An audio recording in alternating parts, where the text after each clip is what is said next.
terikat sempurna. Sebentar Pak, ingat-ingat dulu. Oke, ada yang bisa bantu? Di setiap titiknya ada BM. Gimana Mas? Di setiap titiknya ada BM. Oke, bukan di setiap titik ya, tapi 2 di awal, 2 di akhir, badan Mas. Itu poligon terikat sempurna. Oke.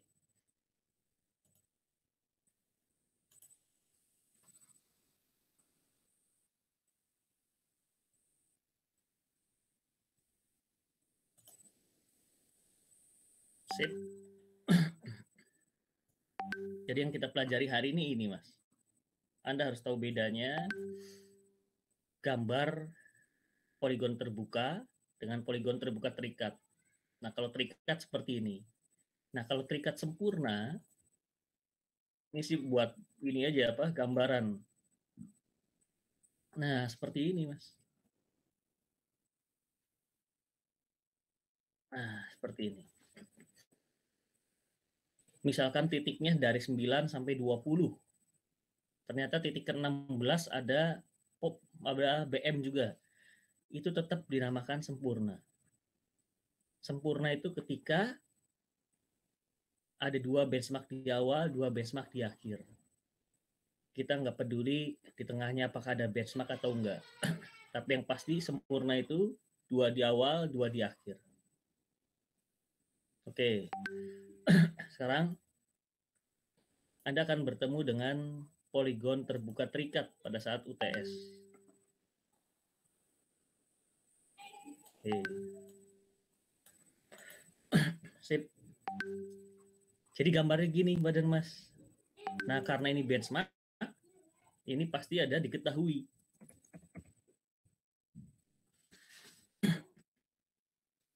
Oke. Atau ceritanya jangan seperti ini dulu, badan Mas. Pada saat poligon terbuka saja, informasi terakhir apa, Mas? Informasi terakhir apa pada saat tugas 5? Diperoleh apa, Mas? X7, ya 7. Yang paling akhir. Paling akhir adalah koordinat 12. X12. Yang saya hitungkan berapa itu, Mbak? Waktu itu kan saya ngitung tuh di PDF. Saya kirim. Berapa itu, Mas? Atau Mbak? X12-nya.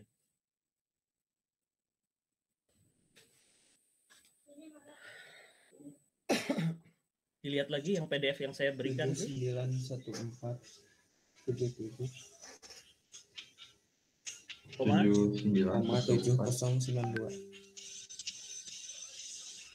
Nah, oke. Sekarang Y-nya. 923 6873. Lalu, Oh, siapa? 92 3 6873 734. 734. Nah, jadi poligon terbuka yang kemarin itu hasil akhirnya adalah koordinat yang dihitung. Nah, terutama di titik 12 karena titik 12 itu adalah titik paling akhir. Jadi kalau poligon terbuka saja, maka ini hasilnya Mbak dan Mas. Nah, kemudian ada nggak yang beda dengan ini? Dengan yang hitungan ini, Mbak? Yang desimal misalkan. Ada yang hitung berbeda hasilnya? X12, Y12? Saya, Pak. Boleh, Mas? Bentar, Pak.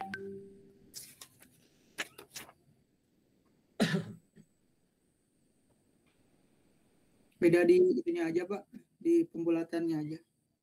Yang Berapa, Pak? X-nya, Berapa, Mas? 0,709. Oke, Y12-nya? 791477. Ya 12-nya sama, Pak.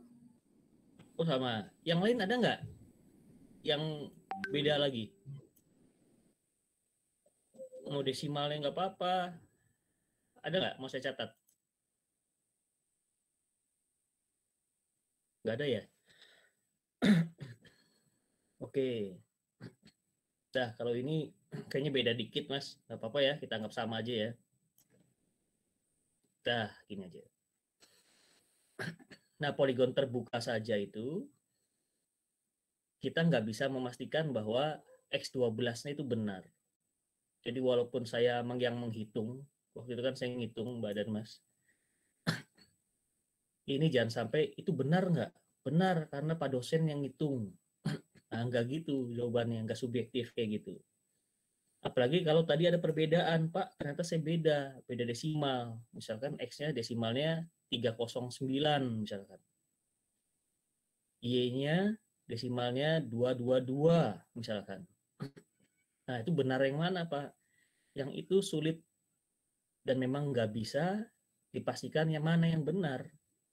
Karena memang akhir cerita poligon terbuka sampai situ. Nah, itulah kelemahan poligon terbuka saja. Kelemahannya adalah sulit dan memang tidak dipikirkan hitungan mana yang benar.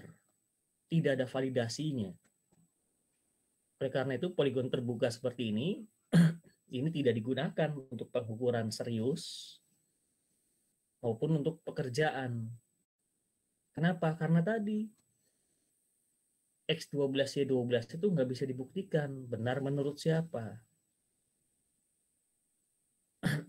Nah, karena nggak dipakai, maka saya munculkan poligon terbuka terikat. Di ujung akhir ada benchmark. Benchmark itu titik yang dianggap benar. Titik yang memiliki kesalahan minimal. Nah, sehingga pada poligon terbuka terikat, ada benchmark di awal satu, benchmark di akhir satu. Nah, benchmark di akhir, di sini ada diketahui. Soal nanti atau di proyek. Ini diketahui. Ini. Nah, sekarang kita hitung bersama. X BM-nya itu 79, saya kasih 1477,395 meter. Itu diketahui.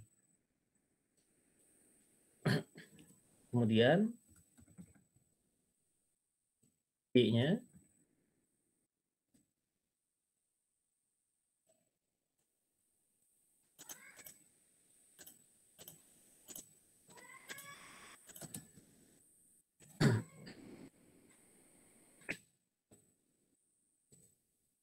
B-nya 923684,188 meter. Nah, ini yang diketahui badan Mas. Ini diketahui. Oh, bagus.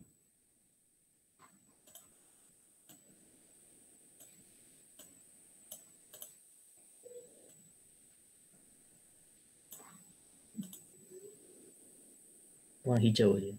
Nah, kalau jalannya atau kalau soalnya sudah seperti ini, maka ini adalah poligon terbuka terikat.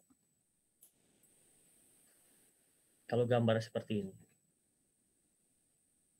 Nah, jadi kita kembali lagi ke cerita tadi. Setelah dihitung, maka X12Y12 Anda tuh bisa dikatakan benar ketika hasil hitungannya mendekati benchmark yang ada di akhir. Jadi langkah pertama di sini adalah prosedurnya bandingkan dulu. Bandingkan hasil hitungan dengan diketahui. Bandingkan tuh dilihat dulu saja Mbak dan Mas. Diplototin, X12 saya alhamdulillah ternyata beda desimal. Kemudian Y12 saya, wah ini 873, ini 874. Beda Tapi artinya, tapi jangan khawatir, ini 874 kurus 188. Ini 873 gemuk. Nah, rasa cemas itu bisa dipastikan dengan tahap 2, yaitu menghitung selisihnya. Selisih hasil hitungan dikurangi diketahui.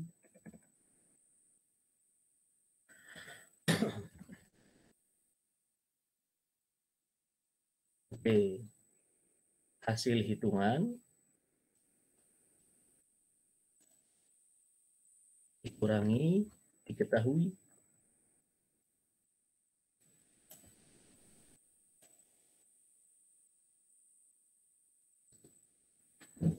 Hitung Mbak dan Mas.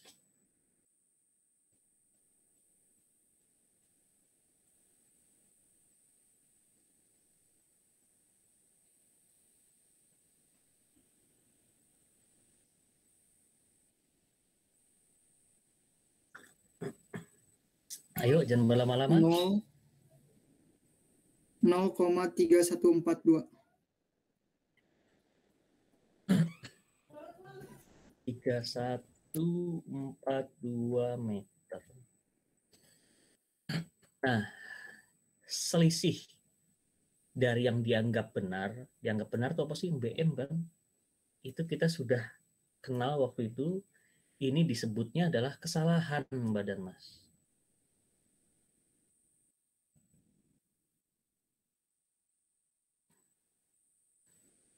Ini disebut kesalahan. Definisi kesalahan waktu itu adalah penyimpangan dari yang dianggap benar. Penyimpangan itu bisa diartikan selisih dari yang dianggap benar. Yang dianggap benar itu apa? Yang dianggap benar dalam SP ini adalah benchmark.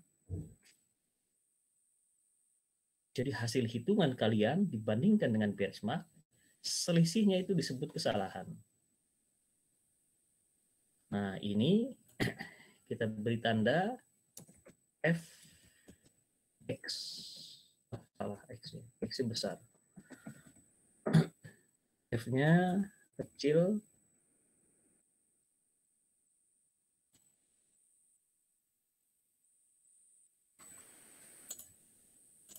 Oke. Jadi kita kenalan dengan kesalahan. Ini kesalahan di titik X. Nilainya 0,3142 meter. Kita lakukan FY, kesalahan di Y.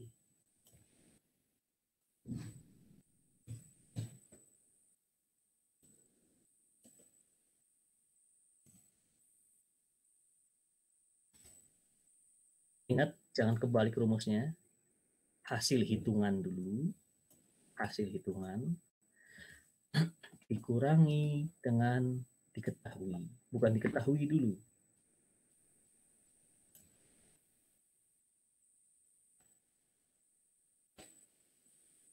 Berapa, Mas? Negatif 0,454.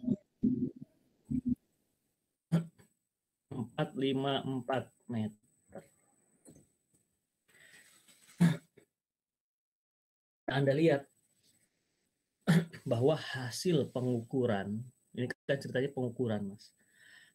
Setelah dihitung, hasil pengukuran poligon terikat, setelah dihitung, ternyata poligon terbuka terikat ini punya kesalahan.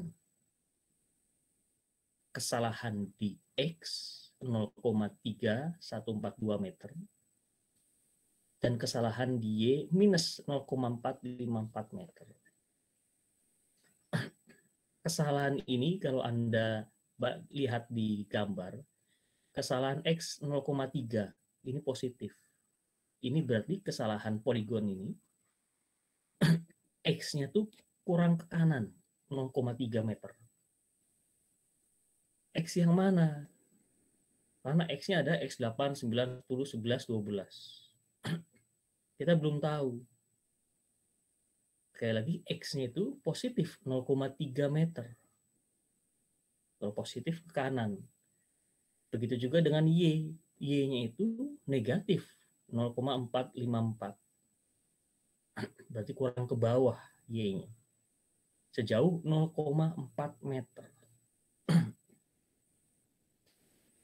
Nah, di sini Badan Mas, dalam satu pekerjaan yang serius, terutama ATR BPN, Agraria Tata Ruang, garis miring Badan Pertanahan Nasional, karena mereka objeknya itu adalah bidang-bidang tanah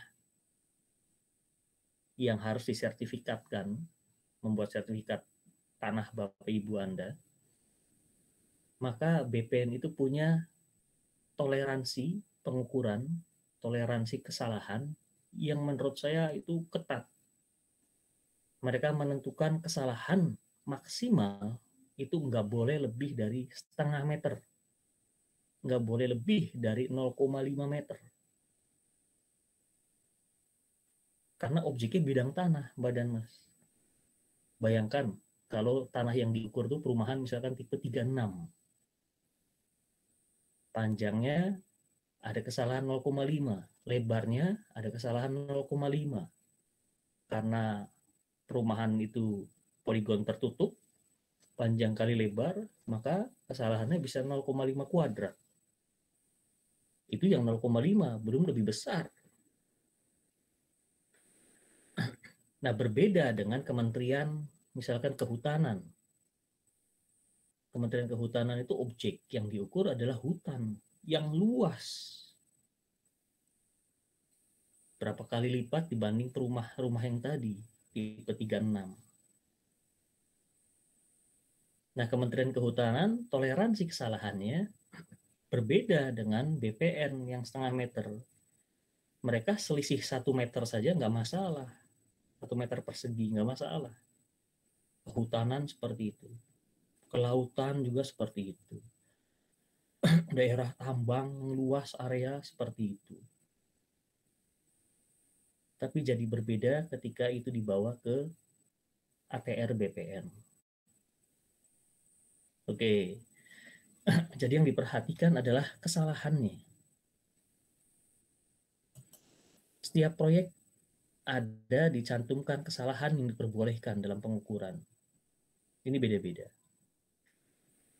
Nah, kalau saya mulai melatih mahasiswa itu, cobalah kesalahannya nggak lebih dari setengah meter. Itu akan membuat Anda terlatih. Jadi pada saat UTS nanti, soal itu sudah saya buat sedemikian rupa bagus, cantik. Jadi kesalahannya pasti harusnya di bawah setengah meter. Kalau ada yang kesalahannya 1 meter, 3 meter, 30 meter, yakinlah berarti Anda ada kesalahan perhitungan sebelumnya. Mungkin Anda salah di perhitungan koordinat 11, koordinat 10, koordinat 9, koordinat 8. Jadi berbahagialah buat kalian yang hitung UTS ataupun nanti pekerjaan sebenarnya, ketika ada benchmark di akhir ternyata kesalahannya kecil. Kesalahannya 0,3 meter kok. Nggak apa-apa. Kesalahannya 0,4 meter kok.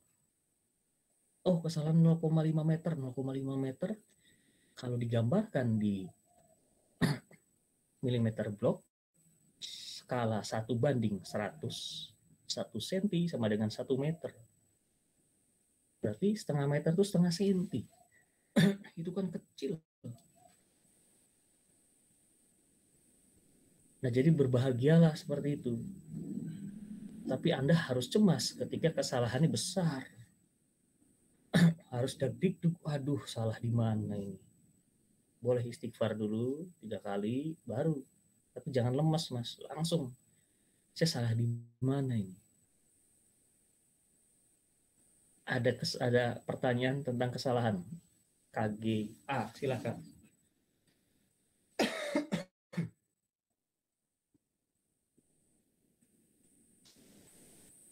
Pak, kalau beda jauh gitu, biasanya kesalahan di mana ya, Pak? Harus dari awal lagi. Oke. Kalau itu suatu pekerjaan, Badan Mas, maka kesalahan besar itu bisa jadi pertama karena perhitungannya ada yang salah. Kalau pada saat perhitungannya benar, yakin dihitung ulang benar, berarti pada saat pengukurannya, pada saat di lapangannya, pada saat ngambil datanya, itu bisa jadi salah. Nah sekarang atau tugas 5 itu Anda nggak ngukur, yang ngukur orang lain, sudah ada di soal. Begitu juga di UTS. Anda hanya nerima data. Jadi diasumsikan benar pengukuran. Berarti kalau ada kesalahan besar, itu berarti Anda salah menghitung. Apalagi pada saat UTS nanti saya bilang hari ini, Mas dan Mbak, kesalahannya saya buat kurang dari setengah meter. Jadi kalau Anda kesalahannya 1 meter, berarti Anda salah. Ada salah perhitungan. Gimana, Mbak? Baik, Pak. Terima kasih. Oke. Ada pertanyaan lagi? Saya Pak, Bapak mau Gimana? nanya. Saya dulu. Boleh. Pak, kalau buat skala di UTS, skalanya ada milimeter atau sentimeter, Pak? Oke. Kan tadi kata Bapak 1:100 itu 1 cm 1 meter. Milimeter atau sentimeter? Mas, ketika saya bicara skala itu adalah perbandingan unit di kertas di lembar kerja dengan unit di lapangan. Nah, unit di kertas lembar kerja itu biasanya pakai senti. Dan unit di lapangan umumnya menggunakan meter. Jadi Anda nggak usah bingung. Jadi ketika tadi saya bilang kesalahannya nggak boleh atau kesalahannya maksimal 0,5 meter. Kalau 0,5 meter itu digambarkan di skala 1:100, itu kan setengah senti. Dan gambar itu kan kecil, beda sedikit badan Mas, setengah senti. Nah jadi kalau skala tuh Anda nggak usah bingung Pak, senti atau meter. Yang namanya skala itu sudah dua-duanya. 1 unit di lembar kerja sama dengan 1 unit di lapangan. Seperti itu. Oke, Mas? Pak, kalau misalnya unit kerjanya di milimeter blok,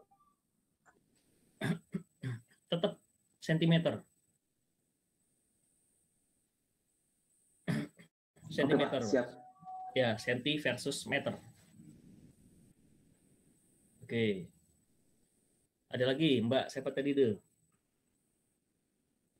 Bapak mau nanya, Jangan susah-susah.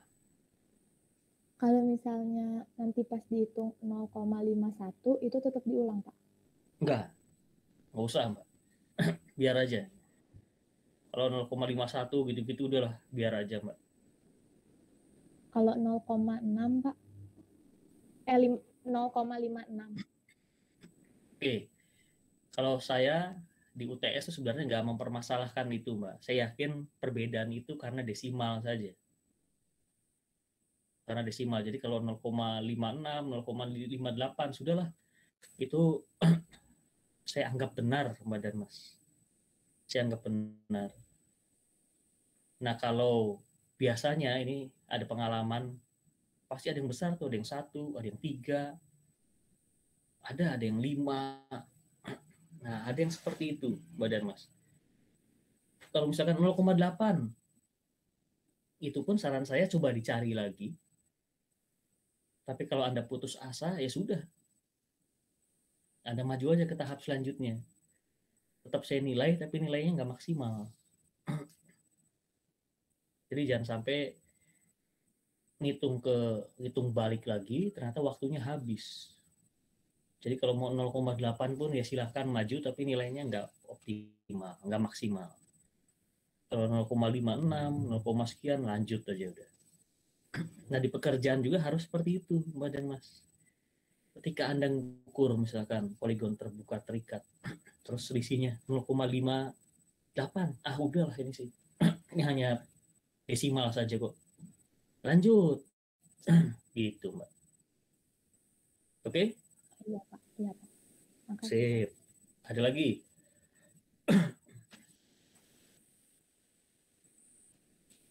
Oke, tidak ada ya. Nah, lanjut itu untuk kesalahan yang kecil. Tahap ketiga, Anda kenalan dengan koreksi. Jadi, setiap kesalahan itu harus dikoreksi. Mas, siapa tuh kemarin? Mas Gian. Nah, Mas Gian tuh yang nyuruh saya nyulik kucing di tangga. Kalau berbuat dosa itu harus tobat. Nah, kesalahan dan koreksi itu seperti itu. Oke. Nah, tobat itu kalau bulan kalau Lebaran itu kan Mas mohon maaf lahir dan batin. Terus kita kembali seperti bayi lagi gitu kan, tanpa punya kesalahan atau salahnya 0. Nah, koreksi pun seperti itu. Jadi ketika kita punya kesalahan 0,3142 meter, maka itu harus dikoreksi, Mbak.